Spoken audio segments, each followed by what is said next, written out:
Hello everyone, I am सिमरन त्यागी और आज हम इस वीडियो में सोल्व करने वाले हैं बीए, बीएससी एंड बीकॉम जो कोर्स होते हैं हमारे, उनमें को करिकुलर का हमारा एक सब्जेक्ट होता है, ठीक है, human values and environment studies, जो कि थर्ड सेमेस्टर का हमारा होता है क्वेश्चन पेपर।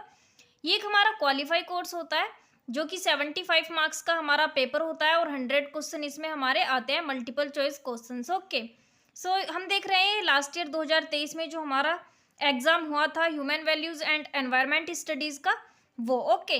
तो चलिए देखते हैं कि किस टाइप के जो क्वेश्चन पेपर में हमारे क्वेश्चंस थे वो आए थे लास्ट ईयर।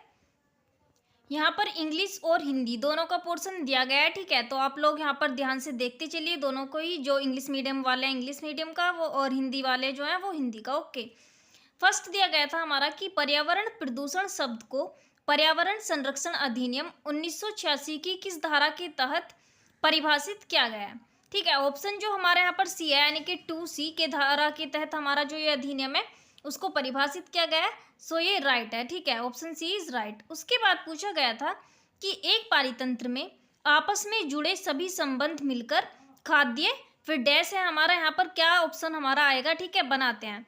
सो क्या बनाते हैं, परस्पर क्रिया, वो नहीं बनाते हैं, ठीक है। नेटवर्क, संजाल बनाते तो हैं लेकिन नेटवर्क मतलब उसमें थोड़ा अलग हो जाएगा, ठीक है। श्रृंखला बनाते हैं, लेकिन श्रृंखला है इसमें पूछा है कि बहुत से संबंध, ठीक है, तो वो बनाते हैं आपस में मिलकर जाल, ठीक है। तो ये क्या बनाते हैं, खाद्य जाल बनाते हैं, ऑप्शन डी इज राइट। उसके बाद पूछा गया है कि मनुष्य के लिए क्या आवश्यक है लेकिन पूर्ण नहीं है, ठीक है। सो मनुष्य के लिए क्या आवश्यक है, फिजिकल फैसिलिटी है ना, भौतिक सुविधा आवश्यक तो है लेकिन कभी भी वो पूरी नहीं होती। हमारी ज़रूरतें देख लीजिए, वो पूरी होती हैं कभी नहीं होती, ठीक है। सो जो भौतिक सुविधा है वो मनुष्य के लिए आवश्यक है लेकिन पूर्ण नहीं है, ऑप्शन बी इज राइट। उसके बाद पूछा गया था कि जीवों को पोषक तत्वों की आवश्यकता होती है, ठीक है, किस लिए होती है। सो जीवों की जो हमारी आवश्यकता होती है पोषक तत्वों की, वो किस लिए होती है, हाइड्रोजन और ऑक्सीजन का उपयोग करने के लिए, नहीं भाई, इसलिए थोड़ी ना होती है। हम पोषक तत्वों की आवश्यकता किस लिए होती है, रासायनिक यौगिकों को रिसाइकल के लिए, हम क्या है, हम कोई डिकम्पोजर तो है नहीं, ठीक है, जो हम ये काम करेंगे, जीवन के जरूरी कार्यों को पूरा करने के लिए। So option C is right. पोषक तत्वों की आवश्यकता होती है हमें जीवन के जरूरी कार्यों को पूरा करने के लिए, ऑप्शन सी इज राइट। उसके बाद पूछा गया है कि कौन सा एक सामान्य गैर नवीकरणीय स्रोत है, ठीक है, याद रखना, नॉन रिन्यूएबल सोर्स, तो वो हम सभी जानते हैं क्या होता है, कच्चा तेल, ऑप्शन डी इज राइट। उसके बाद पूछा गया था कि मानव व्यवहार निर्भर करता है, सो मानव का व्यवहार जो होता है वो किस पर निर्भर करता है, भावना पर, इच्छा पर, विचार पर, अपेक्षा पर, सही समझ पर, सभी पर करता है, ठीक है, फीलिंग्स हो, डिजायर्स हो, थॉट्स हो, एक्सपेक्टेशन हो हमारी, या फिर right understanding, option D is right. उसके बाद दिया गया है कि खाद्य जाल के भीतर ऊर्जा और पदार्थ के स्थानांतरण के प्रत्येक चरण को क्या कहते हैं, ठीक है, तो इसके चरण को हम क्या बोलते हैं, पौष्टिकता स्तर, ऑप्शन बी इज राइट। उसके बाद पूछा गया है हमारा कि पर्यावरण संरक्षण अधिनियम कानून की किस श्रेणी के अंतर्गत आता है। सो जो हमारा पर्यावरण संरक्षण अधिनियम है वो कानून की किस श्रेणी के अंतर्गत आता है, कल्याणकारी विधान, यानी कि option A is right. Then पूछा गया है कि जो हमारा एनआरसीपी का पूर्ण रूप क्या है, ठीक है, एनआरसीपी की इसमें क्या पूछी है, फुल फॉर्म। एनआरसीपी की फुल फॉर्म होती है हमारी national river conservation plan, option D is right. उसके बाद पूछा गया है कि किसी जीव या समुदाय के प्राकृतिक स्थान को जाना जाता है, जो जीव होता है, ठीक है, या फिर कोई कम्युनिटी हो तो उसके प्राकृतिक स्थान को किस नाम से जाना जाता है, उसके प्राकृतिक स्थान को हम क्या बोलेंगे, प्राकृतिक वास या फिर हैबिटाट। ओके, एग्जाम में क्वेश्चंस जो होते हैं वो रिपीट हो जाते हैं, ठीक है, तो आप क्या है, एग्जाम देने से पहले जो हमारे लास्ट ईयर के क्वेश्चन पेपर्स हैं उनको जरूर देख कर जाना।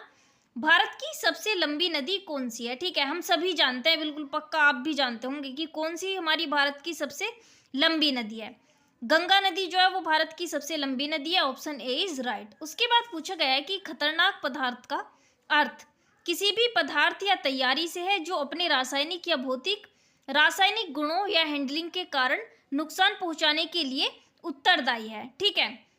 तो ये हमारा इसका क्या तात्पर्य है, मनुष्य, ये भी हो सकते हैं, और अन्य जीवित प्राणी या फिर पौधे, सूक्ष्म जीव, संपत्ति या पर्यावरण। सो दोनों हो सकते हैं, इसलिए सी, ऊपर के सभी, option C is right. Okay. उसके बाद पूछा गया था हमसे कि पारिस्थितिक तंत्र में ऊर्जा का परम स्रोत कौन सा है। ठीक है, ऊर्जा का हमारा परम स्रोत कौन सा होता है एक इकोसिस्टम में? सूरज। ठीक है, ऑप्शन सी इज राइट। उसके बाद पूछा गया था कि भारत में वन्य जीव संरक्षण अधिनियम किस वर्ष लागू किया गया था। ठीक है, तो वन्य जीव संरक्षण अधिनियम जो हमारा लागू किया गया था वो किया गया था 1972 में। Option B is right. याद रखना, बहुत महत्वपूर्ण क्वेश्चन है हमारा। उसके बाद पूछा गया था कि नवीकरणीय संपूर्ण प्राकृतिक ऊर्जा संसाधन कौन सा है। ठीक है, तो इनमें से हमारा कौन सा नवीनीकरणीय संपूर्ण प्राकृतिक ऊर्जा संसाधन है? तो वो है हमारा biomass. Okay, option D is right. उसके बाद पूछा गया है कि सत्य का मतलब क्या है। ठीक है, ट्रस्ट का मतलब क्या है? सो ट्रस्ट का मतलब क्या होता है? स्वयं में बोध। ओके। पृथ्वी के संयुक्त भाग, ठीक है, जिसमें सभी जीवित जो होती हैं चीजें मौजूद हैं, ठीक है, उसको हम क्या बोलते हैं?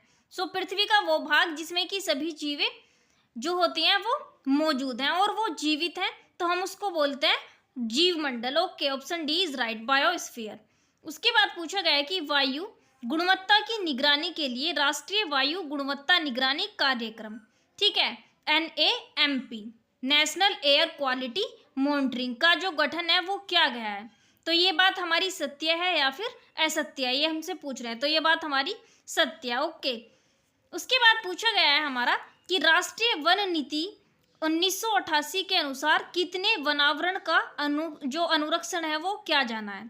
ठीक है, तो इसके अनुसार जो हमारे मैदानों के लिए 33% और जो पहाड़ी होते हैं पहाड़ियों के लिए 67% जो हमारा वनावरण होता है उसका अनुरक्षण किया जाना है। ठीक है, ऑप्शन जो हमारा बी है वो यहाँ पर राइट है। उसके बाद पूछा गया है कि सीधी धूप में उगने वाले पौधे कहलाते हैं। सीधी धूप में उगने वाले पौधे क्या कहलाते हैं? हम सब पढ़ चुके हैं, बताइए। ये होते हैं हमारे हेलियोफाइट्स, ठीक है, या फिर हम इनको बोल सकते हैं सन लविंग प्लांट्स। उसके बाद पूछा गया, बहुत सिंपल सा क्वेश्चन है हमारा, प्लांट्स आर, ठीक है, पौधे हैं, पौधे क्या है? उत्पादक, क्योंकि वो अपना भोजन प्रकाश संश्लेषण की क्रिया द्वारा स्वयं बनाते हैं, इसलिए वो क्या कहलाएंगे? उत्पादक। उसके बाद हमारे से पूछा गया है कि PIL का पूर्ण रूप क्या है। ठीक है, इसकी फुल फॉर्म पूछी गई है, तो PIL की हमारी जो फुल फॉर्म होती है वो होती है हमारी, देखिए यहाँ पर, पब्लिक इंटरेस्ट लिटिगेशन। ठीक है, ऑप्शन सी इज राइट। उसके बाद पूछा गया है कि अनैतिक व्यावसायिक व्यवहारों के क्या कारण है। ठीक है, सो अनैतिक अव्यवसायिक जो हमारे व्यवहार होते हैं उनका क्या कारण होता है? जल्दी से पैसे का लालच आ जाना, ठीक है, प्रशासनिक भ्रष्टाचार, और उसके बाद हमारे सांस्कृतिक और सामाजिक कारण, यानी कि उपरोक्त डी, यानी कि जो हमारे सभी हैं वो, ऑप्शन डी इज राइट। जैसे कि आपको यहाँ पर दो ऑप्शन ठीक लग रहे हैं, तो क्या है, जो हमारा डी ऑप्शन है वो राइट होगा। ओके, भले आपको एक थोड़ा गलत लग रहा हो, जैसे कि यहाँ दे रखा है थोड़ा सा, सांस्कृतिक और सामाजिक कारण क्या हो सकता है अभी यहाँ पर? अनैतिक व्यावसायिक व्यवहार का। उसके बाद पूछा गया यहाँ पर कि निम्नलिखित में से एक भारत में प्रख्यापित किया जाने वाला पहला प्रमुख पर्यावरण संरक्षण अधिनियम है। सो इनमें से हमारा भारत में प्रख्यापित किया जाने वाला पहला पर्यावरण संरक्षण अधिनियम कौन सा है? ठीक है, सो ये है हमारा जल अधिनियम। याद रखना आप लोग, ऑप्शन सी इज राइट। उसके बाद पूछा गया है कि समाज में अपनी स्थिति के अनुसार अपने कर्तव्यों का पालन करना कहलाता है। ठीक है, अपनी स्थिति के अनुसार अपने कर्तव्यों का पालन करना कहलाता है हमारा स्वधर्म। ठीक है, स्वधर्म। उसके बाद पूछा गया है सूचना है, सूचना क्या होती है? Processed form of data is called information. Okay, so संसाधित जो हमारा डाटा होता है, संसाधित। Okay, option B is right. उसके बाद पूछा गया हमारा कि जहां DDT का बड़े पैमाने पर इस्तेमाल किया गया था वहां पक्षियों की आबादी में गिरावट क्यों आई? ठीक है, तो पूछा गया है वहां पक्षियों की आबादी में गिरावट इसलिए आई क्योंकि पक्षियों ने अंडे देना बंद कर दिया। ठीक है, ऑप्शन ए इज राइट, जहां पर DDT का अधिक इस्तेमाल किया गया। उसके बाद पूछा गया है कि रियो डी जेनेरियो ब्राजील में आयोजित पृथ्वी शिखर सम्मेलन किसके अंतर्गत चल रहा था? सो ये सम्मेलन हमारा चल रहा था संयुक्त राष्ट्र सम्मेलन पर्यावरण और विकास के अंतर्गत। Option B is right. Okay, देखिए अगर मैं सारे ऑप्शन बताऊंगी आप लोगों को वीडियो बहुत ज़्यादा लॉन्ग हो जाएगी। ठीक है, ऑप्शन आप लोग ज़्यादातर देखते चलिए सारे, लेकिन मैं आपको सिर्फ करेक्ट ऑप्शन इसलिए बता रही हूँ। ठीक है, उसके बाद पूछा गया कि आचार संहिता और नैतिक संहिता क्या होता है? ठीक है, यहाँ पर पूछा गया, सो औपचारिक बयान जो है वो बताते हैं कि एक संगठन अपने कर्मचारियों से क्या अपेक्षा करता है, ठीक है, तो ये हमारा ऑप्शन जो है वो राइट है। आचार संहिता और नैतिक संहिता यही है। उसके बाद पूछा गया है हमारा कि कितने देशों ने सतत विकास लक्ष्यों, ठीक है, यानी कि SDG सस्टेनेबल डेवलपमेंट गोल्स पर हस्ताक्षर किए। तो ये हमारे जो देश थे वो थे हमारे 193, ऑप्शन डी इज राइट। उसके बाद पूछा गया है कि नैतिकता की नीति में कौन सा नहीं है। नैतिकता की नीति में इनमें से कौन सा नहीं है हमारा भाई? मानवीय मूल्यों पर ध्यान, ठीक है। नैतिकता क्या होती है? नैतिकता किसी व्यक्ति की इच्छा और विश्वासों से संबंधित नहीं होती है, ठीक है। तो इसमें जो वो होता है मानवीय मूल्य, उन पर ध्यान देना क्या है? जरूरी नहीं होता। इनमें से ये नहीं है, ऑप्शन ए इज राइट। उसके बाद यहाँ पर बताएगी कि इनमें से किसमें भारत में सबसे अधिक आनुवंशिक विविधता है। विविधता यानी कि जो हमारी जेनेटिक डाइवर्सिटी होती है वो पाई जाती है। सो ये पाई जाती है हमारे यहाँ पर आम में, ओके, मैंगो में। आप जाकर देख ली, शाहजहाँपुर में बहुत सी वैरायटी आप लोगों को मिल जाएंगी वहाँ पर, ठीक है, क्योंकि बहुत ज़्यादा वहाँ पर नर्सरी वगैरह है। उसके बाद पूछा गया कि मानव अंतःक्रिया कहलाती है। मानव अंतःक्रिया, उसको हम बोल सकते हैं व्यवहार, ठीक है, बिहेवियर। उसके बाद पूछा गया कि निम्नलिखित में से कौन सा प्रमुख पर्यावरणीय मुद्दा है। इन सब में से हमारा प्रमुख पर्यावरणीय मुद्दा कौन सा है? संसाधनों का उपयोग, option A is right. Then पूछा गया है कि एक जीव जो अकार्बनिक यौगिकों से अपनी स्वयं की खाद्य आपूर्ति का उत्पादन करने के लिए ऊर्जा का उपयोग करता है कहलाता है। तो वो जीव हमारा कहलाते हैं स्वयंपोषी, ओके, जो अकार्बनिक यौगिकों से अपनी स्वयं की खाद्य आपूर्ति का उत्पादन करने के लिए ऊर्जा का उपयोग करता है। तो ऐसे हम जीव को क्या बोलते हैं? स्वयंपोषी। उसके बाद पूछा गया है कि किसकी रिपोर्ट ने पर्यावरण कानून के मुख्य फोकस के रूप में सतत विकास की अवधारणा को सामने लाया, ठीक है। इनमें से जो यहाँ पर दिए गए हैं, किसकी रिपोर्ट ने पर्यावरण का जो कानून होता है, ठीक है, कानून के मुख्य फोकस के रूप में जो होती है हमारी सतत विकास की अवधारणा, उसको सामने लाया। सो जो हमारे Gro Harlem and Brundtland report थी, ये इसको सामने लेकर आए सस्टेनेबल डेवलपमेंट को। So option B is right, okay. उसके बाद पूछा गया है कि निम्नलिखित में से किसको अधिकतम ऊर्जा की आवश्यकता होती है। इनमें से अधिकतम ऊर्जा की आवश्यकता किसको होती है? प्राथमिक उत्पादक, ओके। देन पूछा गया है हमारा कि संयुक्त राष्ट्र द्वारा सतत विकास लक्ष्य, ठीक है, SDG को कब अपनाया गया था? तो इसको अपनाया गया था हमारा 2015 में, option A is right, okay. उसके बाद पूछा गया है कि SDG इंडेक्स यानी कि सस्टेनेबल डेवलपमेंट गोल्स जो था, ठीक है, उसके इंडेक्स में 2020 में भारत की रैंक क्या थी? सो इसमें भारत की रैंक थी हमारी 117, ऑप्शन डी इज राइट, ठीक है। उसके बाद पूछा गया कि एक विशेष प्रजाति के सभी सदस्य जो एक क्षेत्र में रहते हैं क्या कहलाते हैं, ठीक है, उनको हम क्या बोलते हैं? जनसंख्या, पॉपुलेशन। उसके बाद पूछा गया है कि भारत के निम्नलिखित राष्ट्रीय उद्यानों में से कौन सा यूनेस्को के प्राकृतिक विश्व विरासत स्थलों में सूचीबद्ध है। तो इनमें से हमारा कौन सा सूचीबद्ध है? यहाँ पर जो हमारा दिया गया है इसका ऑप्शन हमारा सी राइट है। केवलादेव घाना राष्ट्रीय उद्यान जो है वो हमारा यूनेस्को के प्राकृतिक विश्व विरासत स्थलों में सूचीबद्ध है, ओके। उसके बाद पूछा गया है कि उपभोक्ता संरक्षण अधिनियम के तहत उपभोक्ता के कितने अधिकार होते हैं? उपभोक्ता के कितने अधिकार होते हैं? वो होते हैं हमारे 6, okay, option B is right. Then पूछा गया है कि वह जीव जो अपना भोजन स्वयं नहीं बना सकता कहलाता है, ठीक है। जो जीव अपना भोजन स्वयं नहीं बना सकते हम क्या बोलते हैं? हम उनको हेटेरोट्रॉफी, ओके, यानी कि परपोषी, ऑप्शन ए इज राइट। उसके बाद पूछा गया है तनाव प्रबंधन क्या सीखने के बारे में है? तनाव प्रबंधन यानी कि स्ट्रेस मैनेजमेंट। सो इसमें हम क्या सीखते हैं? इसमें हम सीखते हैं कि जीवन में दबाव से कैसे बचें, ऐसे कौशल कैसे विकसित करें जो जीवन के दबावों के अधीन होने पर हमारे शरीर के समायोजन को बढ़ाएं। तो हम इनमें क्या है? दोनों बातें सीखते हैं, ठीक है। So option C is right. A और दो जो हमारा बी है वो दोनों बात यहाँ पर सत्य है। देन पूछा गया है कि जीव मंडल में कार्बन कैसे संग्रहित होता है? जीवमंडल में हमारा जो कार्बन है वो किस रूप में संग्रहित होता है? वातावरण में कार्बन डाइऑक्साइड के रूप में, ठीक है, क्योंकि उसमें भी क्या है हमारा कार्बन होता है। जीवाश्म ईंधन और कैल्शियम कार्बोनेट रॉक के रूप में, जहाँ पर कार्बन हमारा प्रेजेंट है वो उस रूप में वहाँ पर क्या हो रहा है? स्टोर हो रहा है। भूमिगत महासागरों में घुलित कार्बन डाइऑक्साइड के रूप में, इसमें भी होता है। So option D is right, यानी कि सभी रूपों में जो कार्बन होता है हमारा वो जीवमंडल में संग्रहित होता है, ओके। यहाँ पर पूछा गया है कि जो जीव केवल पौधों को खाता है उसे क्या कहते हैं, ठीक है, उसको हम क्या बोलते हैं, शाकाहारी। Okay, herbivorous. So herbivorous are animals that eat only plants. Then पूछा गया है कि कौन सी विशेषता मानव संसाधन में नैतिकता से संबंधित नहीं है। मानव संसाधन में नैतिकता, इनसे संबंधित हमारी इनमें से कौन सी विशेषता नहीं है। ऑप्शन ए इज राइट, ठीक है, यौनिकपूर्ण जो है वो किसी भी यहाँ पर मानव संसाधन से संबंधित नहीं है। देन पूछा गया कि पृथ्वी की सतह और वायुमंडल के बीच जल की पुनरावृत्ति गति को हम क्या कहते हैं, तो इसको कहते हैं हम जल चक्र, ठीक है, water cycle. Option A is right. Then पूछा गया है कि आत्मज्ञान की ओर भक्ति मार्ग कहा जाता है, आत्मज्ञान की ओर भक्ति मार्ग को क्या कहा जाता है, भक्ति मार्ग। Option C is right. Okay, इसके बाद पूछा गया है कि किसी जीव में संचित ऊर्जा का केवल 10% ही अगले पोषी स्तर तक पहुंचाया जा सकता है। सो शेष ऊर्जा जो होती है, शेष ऊर्जा में से कुछ का उपयोग जीव के जीवन के लिए किया जाता है, और शेष का क्या होता है यहाँ पर पूछा गया है, और शेष ऊर्जा जो होती है वो वाष्पीकरण के रूप में खत्म हो जाती है। So option D is right. Okay, then पूछा गया है कि उपयोग के लिए भंडार किए जाने वाले वर्षा जल के संचयन को क्या कहते हैं, ठीक है, जो हम बारिश में जल स्टोर करते हैं उसको हम क्या बोलते हैं, तो ये होता है हमारा वर्षा जल संचयन, रेन वाटर हार्वेस्टिंग हम इसको बोलते हैं।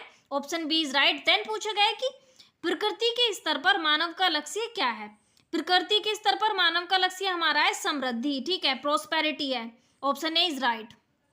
उसके बाद पूछा गया है कि नैतिक विकास के सिद्धांत किसके द्वारा विकसित किया गया था, तो ये हमारा क्या गया था, लॉरेंस कोलबर्ग के द्वारा। ऑप्शन सी इज राइट, इन 1958 में। ओके, एक पेड़ पर रहने वाला आर्किड क्या प्रदर्शित करता है, क्या प्रदर्शित करता है पेड़ पर रहने वाला हमारा एक आर्किड, सहभोजित्व, ठीक है, वो आम के पेड़ पर रहता है, आर्किड जो रहता है, तो आम और आर्किड जो होता है दोनों क्या करते हैं, हमारा एक कम्युनलिज्म दर्शाते हैं। ओके, उसके बाद पूछा गया है कि सूचना का अधिकार अधिनियम कब पारित किया गया था, सूचना का अधिकार अधिनियम हमारा जो पारित किया गया था वो क्या गया था, अक्टूबर 2005 में, ठीक है, इसलिए जो हमारा ऑप्शन है वो यहाँ पर राइट है। उसके बाद पूछा गया है कि किसके नेतृत्व में चिपको आंदोलन को मजबूती मिली, किसके नेतृत्व में आज हमारे इसको मजबूती मिली चिपको आंदोलन को, सुंदरलाल बहुगुणा जो है हमारा वो राइट है। ओके, उसके बाद पूछा गया है कि सतत विकास लक्ष्य में अधिवक्ता के रूप में 2021 में किसे नियुक्त किया गया था, जो कैलाश सत्यार्थी थे उनको नियुक्त किया गया था। So option B is right, ठीक है, 2021 में। इनमें से कौन सा बाह्य स्थान XC2 संरक्षण का एक उपयुक्त उदाहरण है, ठीक है, तो यहाँ पर पूछा गया है हमारा जो बीज बैंक है वो हमारा XC2 संरक्षण का एक उदाहरण है, ठीक है, option D is right. Then पूछा गया कि जीव मंडल में एक से अधिक प्रकार के जीवों का सबसे सरल समूहन है, इनका सबसे सरल समूहन होता है हमारा समुदाय या community. Option C is right. उसके बाद पूछा गया है कि किसी तालाब के पारितंत्र में निचला क्षेत्र जहां उत्पादन श्वसन से कम हो कहलाता है, वो कहलाता है हमारा गहरा क्षेत्र, यानी कि ऑप्शन ए इज राइट। उसके बाद पूछा गया है कि ग्रीन हाउस गैस उत्सर्जन के लिए मुख्य वैश्विक योगदान कारक क्या है, ठीक है, ग्रीन हाउस गैस उत्सर्जन के लिए, तो इसके लिए हमारा मुख्य वैश्विक योगदान कारक होता है बिजली उत्पादन और परिवहन। So option A is right. उसके बाद पूछा गया है कि निम्नलिखित में से किसे पर्यावरण के मैग्ना कार्टा के रूप में वर्णित किया गया है, ठीक है, जो हमारा स्वच्छ पर्यावरण का अधिकार, ठीक है, होता है उसको सन 1972 के स्टॉकहोम घोषणा में निहित है, जिसको हम लोकप्रिय रूप में मानव पर्यावरण का मैग्ना कार्टा कहते हैं। ओके, सो हमारा जो यहाँ पर 62 है इसका ऑप्शन सी यहाँ पर राइट है, स्टॉकहोम घोषणा, इसमें ये हमारा निहित है मैग्ना कार्टा। देन पूछा गया नैतिकता क्या है, नैतिकता क्या होती है, मूल्य प्लस विश्वास। Option C is right. उसके बाद पूछा गया है कि भारत में गंगा एक्शन प्लान जो है हमारा वो कब लागू किया गया था। गंगा एक्शन प्लान जनवरी, जो हमारा जो 14 जनवरी होता है उसको लागू किया गया था सन 1986 में। Option D is right. Okay, then पूछा गया शब्द विरोध, ठीक है, प्रतिक्रिया, क्रोध, कलह, कोर्ट केस, तलाक किससे संबंधित हैं, सब किससे संबंधित हैं, एक व्यक्तिगत। ओके, ये क्या होता है, व्यक्तिगत। देन पूछा गया कि इनमें से कौन सा अब विलुप्त प्राणी है, हमारे जो यहाँ पर दिए गए हैं क्वोल, तस्मानिया डेविल, तस्मानियाई बाघ, पद्मेलन, इनमें से विलुप्त प्राणी है अब हमारा तस्मानियाई बाघ। ओके, देन यहाँ पर दिया गया है कि जब छात्र दूसरों से मान्यता प्राप्त करने की इच्छा से प्रेरित होते हैं तो उनके लक्ष्य होते हैं, उनके लक्ष्य किस प्रकार के होते हैं, स्व वास्तविक लक्ष्य। जब कोई अपने मन से करने की सोचता है तो हम क्या बोलेंगे उनको? Self actualized goals. Okay, so option D is right. Then पूछा गया है हमारा, एक पक्षी किसी कीड़े का पीछा करता है, मारता है और फिर उसे खाता है। उसके व्यवहार के आधार पर कौन से पारिस्थितिक शब्द पक्षी का वर्णन करते हैं? यहाँ पर जो हमारे दिए गए हैं इन सब में से कौन सा इसका वर्णन करते हैं? सो हमारे जो मांसाहारी और उपभोक्ता हैं यहाँ पर वो ऑप्शन राइट है, यानी option B is right. Okay, then पूछा गया है भारतीय वन अधिनियम की स्थापना कब हुई थी? भारतीय वन अधिनियम जो होता है हमारा, उसकी स्थापना हुई थी सन 1927 ईस्वी में। So option D is right. Then पूछा गया है, मुखबिर वह कर्मचारी होता है जो, ठीक है, मुखबिर क्या होता है? जो हमारी सांगठनिक गड़बड़ी होता है, मुखबिर उसको उजागर करता है। So option A is right. उसके बाद पूछा गया है कि केंद्रीय प्रदूषण नियंत्रण बोर्ड की स्थापना कब हुई? ठीक है, central pollution control board established कब हुआ था? सो इसकी जो हमारी स्थापना हुई थी वो हुई थी 22 सितंबर सन 1974 ईस्वी में। Okay, so option C is right. Then पूछा गया है कि वायुमंडलीय मुद्दों में निम्नलिखित को छोड़कर सभी शामिल हैं। यहाँ पर जो भी मुद्दे दिए गए हैं, ठीक है, उनमें से किसको छोड़कर यहाँ पर वायुमंडलीय मुद्दों में वो शामिल हैं? अम्ल वर्षा, ग्लोबल वार्मिंग, वायु प्रदूषण, पानी की मात्रा। इनमें से हमारा अम्ल वर्षा को छोड़कर सभी जो है हमारे एक क्या है वो हमारे एटमॉस्फेरिक इश्यूज हैं। Okay, so option A is right. उसके बाद पूछे गए सतत विकास लक्ष्य का पहला लक्ष्य क्या है? ठीक है, जो हमारा सस्टेनेबल डेवलपमेंट है उसका फर्स्ट गोल क्या है? तो हमारा इसका सबसे पहला लक्ष्य गरीबी को खत्म करना। Option A is right. Then पूछा गया कॉर्पोरेट सामाजिक उत्तरदायित्व, ठीक है, जो हमारा कॉर्पोरेट सोशल रेस्पॉन्सिबिलिटी होती है CSR में कौन सी 4 प्रकार की जिम्मेदारियां शामिल हैं? इनमें कौन सी 4 प्रकार की हमारी जिम्मेदारियां शामिल है? यहाँ पर देखिए, आर्थिक, ठीक है, उसके बाद कानूनी, नैतिक और परोपकारी। ये जो हमारी जिम्मेदारियां ये सभी हमारे जो सोशल रेस्पॉन्सिबिलिटी होती हैं उसकी कॉर्पोरेट में शामिल है। So option D is right. Okay, then पूछा गया हमारा कि ओजोन क्षरण का मुख्य कारण क्या है? ठीक है, यानी कि ओजोन डिप्लीशन का जो मुख्य कारण है वो क्या है? इनमें यहाँ पर जो हमारे दिए गए CFC जो होता है, ठीक है, क्लोरोफ्लोरोकार्बन, उसका निकलना सबसे महत्वपूर्ण कारण होता है हमारा, जो ओजोन परत धीरे धीरे वो पतली होती जा रही है। ओके, देन पूछा गया कि महात्मा गांधी जो थे वो भगवत गीता को क्या कहते थे? ठीक है, महात्मा गांधी भगवत गीता को कहते थे सार्वभौमिक माता। ओके, देन पूछा गया है विश्व पर्यावरण दिवस कब मनाया जाता है?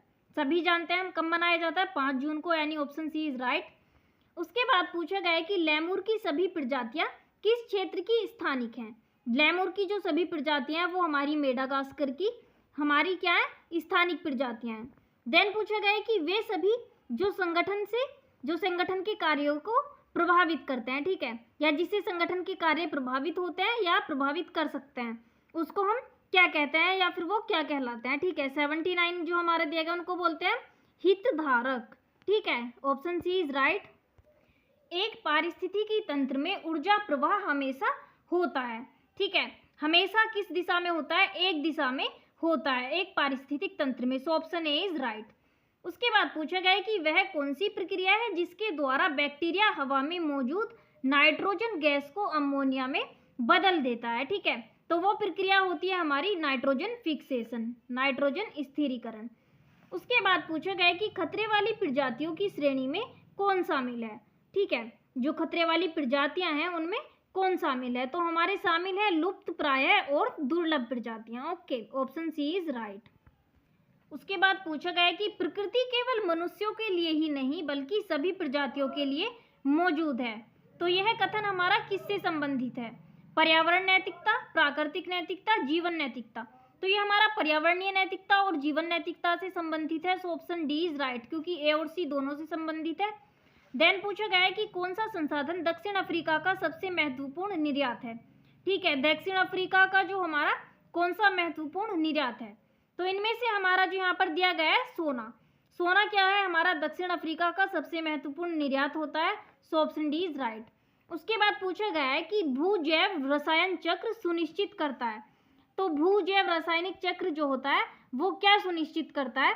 कि जीवित जीव किसी एक पोषक तत्व तक उसको सीमित नहीं होंगे। ठीक है, यानी कि जीवित जीव किसी एक पोषक तत्व तक सीमित नहीं होंगे। यह हमारा भूजैव रासायनिक चक्र सुनिश्चित करता है। Option B is right. Okay, उसके बाद पूछा गया कि निम्नलिखित में से कौन सा विकल्प सतत विकास मानकों में शामिल नहीं है। ओके, जो यहाँ पर दिए गए लैंगिक असमानता और विविधता उसमें शामिल है, ठीक है। और इसके बाद दिया गया यहाँ पर इंटरजेनरेशनल और इंट्राजेनरेशनल एक्टिविटी, ये उसमें शामिल नहीं है। So option B is right. Then पूछा गया भारत में ताजमहल किससे प्रभावित होता है। हम सभी जानते हैं जो एसिड रेन है वो जो भारत में ताजमहल है उसके स्टोन को प्रभावित कर रही है। So option B is right, यानी अम्ल वर्षा हमारे ताजमहल को प्रभावित कर रही है। देन पूछा गया है कि खाद्य श्रृंखला के संबंध में कौन सा कथन सही है, ठीक है। सो खाद्य श्रृंखला के संबंध में पढ़ते हैं कि कौन से कथन सही है। खाद्य श्रृंखला का प्रत्येक घटक एक पोषी स्तर का निर्माण करता है, सही बात है बिल्कुल। विभिन्न खाद्य श्रृंखलाओं के बीच अंतर संबंध को खाद्य जाल के रूप में जाना जाता है, ये भी हम सभी जानते हैं। और ऊर्जा प्रवाह को समझने के लिए पोषण संबंधी जो हमारे पोषण संबंधी संबंध हो, ठीक है, द्वारा गठित सभी श्रृंखलाओं का उपयोग किया जाता है, ठीक है। अगर हमें ऊर्जा के प्रवाह को समझना है कि वो फ्लो किस डायरेक्शन में हो रहा है तो सभी को समझेंगे। सारे ऑप्शन यहाँ पर राइट है, ए बी और C. So option D is right, ऊपर के सभी। ओके, उसके बाद पूछा गया है कि औद्योगिक प्रदूषण का मुख्य कारण क्या है। औद्योगिक प्रदूषण का मुख्य कारण क्या होता है। प्रदूषण को नियंत्रित करने के लिए सख्त नीतियों का अभाव, जो कि यहाँ पर क्या है बहुत ज्यादा है, ठीक है, हमारे इंडिया में। Option A is right. Then पूछा गया है कि एक जलीय पारितंत्र के ऊपरी भाग में क्या होता है। जलीय पारितंत्र के ऊपरी भाग में नेक्टन होता है, प्लवक होते हैं या फिर बेंथोस होता है, ठीक है। तो नेक्टन और प्लवक दोनों पाए जाते हैं, इसलिए option D is right, A और बी दोनों पाए जाते हैं। देन पूछा गया हमारा कि शब्द पर्यावरण प्रदूषक को अधिनियम में परिभाषित किया गया है जिसमें शामिल है, ठीक है, किसमें शामिल किया गया है यहाँ पर देखते हैं हम। यहाँ पर दिया गया है कि सांद्रता में उपस्थित ठोस, द्रव या गैसीय पदार्थ जो पर्यावरण के लिए हमारे हानिकारक है तो उनको किसमें शामिल किया गया है, पर्यावरण प्रदूषक, ठीक है, यानी पर्यावरण को वो क्या कर रहे हैं, प्रदूषित कर रहे हैं। So option A is right. Okay, यानी कोई भी हो, ठोस हो, द्रव हो, गैस हो, वो अगर पर्यावरण को प्रदूषित कर रहे हैं तो वो किसमें शामिल होंगे, पर्यावरण प्रदूषक में। ओके, उसके बाद पूछा गया है कि कॉर्पोरेट सामाजिक उत्तरदायित्व शब्द निम्नलिखित में से किससे संबंधित है। नैतिक आचरण से, इससे भी होता है, ठीक है, कॉर्पोरेट सामाजिक उत्तरदायित्व। और मानव अधिकार और कर्मचारी संबंध दोनों से संबंधित होता है, ठीक है। तो यहाँ पर गया है ऊपर के सभी, तो ऊपर के सभी जो दिए गए ए और बी वो दोनों राइट है। सो ऑप्शन सी यहाँ पर हमारा राइट है। देन पूछा गया हमसे कि एक सांप जो उस मेंढक को खाता है जिसने एक पौधे पर पलने वाले कीट को खाया है, तो सांप क्या है यहाँ पर, प्रथम स्तर उत्पादक, दूसरे स्तर उत्पादक या फिर प्रथम स्तर का उपभोक्ता, तीसरे स्तर का उपभोक्ता, इनमें से कोई नहीं है। वो जहाँ पर ऑप्शन दिए गए हैं वो होता है हमारा सेकेंडरी कंज्यूमर या फिर हमारा द्वितीयक उपभोक्ता। क्योंकि आप बात समझिए, एक सांप जिसने मेंढक को खाया, ठीक है, और मेंढक हमारे यहाँ पर देखिए जिसने एक पौधे पर पलने वाले कीट को खाया है, ठीक है। तो पौधे पर पहले क्या है, पौधे ने जो हमारा पौधा होता है उसको कीट ने खाया और कीट ने फिर हमारे कीट को सांप ने खाया, ठीक है। तो वो क्या कहलाएगा, हमारा सेकेंडरी कंज्यूमर यानी द्वितीयक उपभोक्ता। इनमें से कोई सा ऑप्शन नहीं है, ठीक है, इसलिए मैं नहीं लगा रही हूँ भाई। उसके बाद पूछा गया कि भगवत गीता किसका भाग है। भगवत गीता किसका भाग है, यहाँ पर दिया गया है जो हमारा कि रामायण का है, महाभारत का है, ब्रह्मसूत्र मत्स्य पुराण का है या फिर वेदांत का है। तो भगवत गीता जो है हमारे ये जो महाभारत है उसके भीष्म पर्व का अंग है, ठीक है, महाभारत के भीष्म पर्व का अंग है हमारा भगवत गीता। ओके, उसके बाद पूछा गया कि एक पारिस्थितिक स्थिति जिसमें एक प्रजाति को एक ऐसे स्थान पर पेश किया जाता है जहां वह अद्वितीय है, ठीक है, तो उसको हम क्या बोलेंगे, स्थानिक प्रजातियां, ठीक है। उसके बाद पूछा गया कि कर्मचारियों के लिए अनैतिक व्यवहार को कम करने का एक अनुशंसित तरीका है, अनैतिक व्यवहार जिससे वो ना करें, तो उसके लिए हमारा अनुशंसित तरीका क्या हो सकता है कि सभी संदिग्ध व्यवहारों की तुरंत शीर्ष प्रबंधन को रिपोर्ट दें, ठीक है, ऑप्शन बी इज राइट। उसके बाद पूछा गया है कि CSR वाक्यांश का क्या अर्थ है, तो इसकी फुल फॉर्म क्या होती है, कॉर्पोरेट सोशल रेस्पॉन्सिबिलिटी। CSR क्या होता है हमारा, ठीक है, CSR involves directly contributing to society, ठीक है, funding schools, providing free health care और प्रमोटिंग अवेयरनेस कैंपेन्स, ठीक है। सो ये हमारा जो होता है कॉर्पोरेट सोशल रेस्पॉन्सिबिलिटी, इसकी हमारी फुल फॉर्म होती है CSR की, ऑप्शन ए इज राइट। उसके बाद दिया गया है यहाँ पर 98 पर कि त्वचा कैंसर का मुख्य कारण क्या है। त्वचा कैंसर का मुख्य कारण होता है UV विकिरण के कारण, ठीक है, जो अल्ट्रावायलेट रेस होती है उनका कारण होता है हमारा त्वचा कैंसर। देन पूछा गया है यहाँ पर कि जीवों के बीच और जीव और उनके पर्यावरण के बीच अध्ययन से संबंधित जीव विज्ञान की शाखा क्या कहलाती है? तो ये हमारी कहलाती है पारिस्थितिकी। ठीक है, जीवों के बीच और जीव और उनके पर्यावरण के बीच का जो अध्ययन है उसको हम बोलते हैं पारिस्थितिकी यानी कि इकोलॉजी। देन यहाँ पर पूछा गया कि पर्यावरण लेखा परीक्षा क्या है? ठीक है, तो इसको हम क्या बोलते हैं? दोषी उद्योगों और दोषी अधिकारियों के खिलाफ जांच और आवश्यक कार्यवाही करने का विचार, पर्यावरण प्रदूषण में शामिल कंपनियों के खातों की जांच, ठीक है, पर्यावरण प्रदूषकों की जांच और इससे होने वाले नुकसान की सीमा का माप। सो सभी होता है, इसलिए ऑप्शन डी इज राइट। ठीक है, ये हमारा था पूरा question paper human values and environment studies. ठीक है, थर्ड सेमेस्टर जो कि BA BSc BCom के लिए था हमारा। तो थैंक यू।